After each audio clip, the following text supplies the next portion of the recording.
বাংলাদেশের ইলিশের বাজার আপনারা এখান থেকে নিয়ন্ত্রণ করতেছেন। সাধারণ মানুষ আজকে ইলিশ কিনে খেতে পারছে না আপনাদের কারণে। গোটা বাংলাদেশের দাম তো বাড়িয়ে দিয়েছেন আপনারা। কারা বাড়িয়ে দিয়েছে?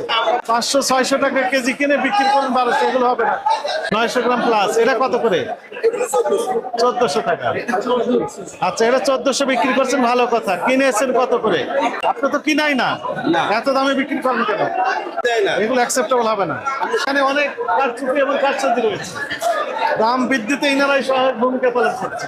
পাকা ক্যাশ মোমো, জয়ের ক্যাশ মোমো রাখতে হবে, বিক্রির ক্যাশ মোমো দিতে হবে। কারণ আপনি বিক্রি করলেন এটাকে 1400 টাকা করে, এই খুচরা বিক্রেতা আবার বিক্রি করে দেওয়া যাচ্ছে যে 1800-2000 টাকা করে। ইলিশ কত করে কিনেছেন? ভিতরে এই ট্রাকে কি আসছে?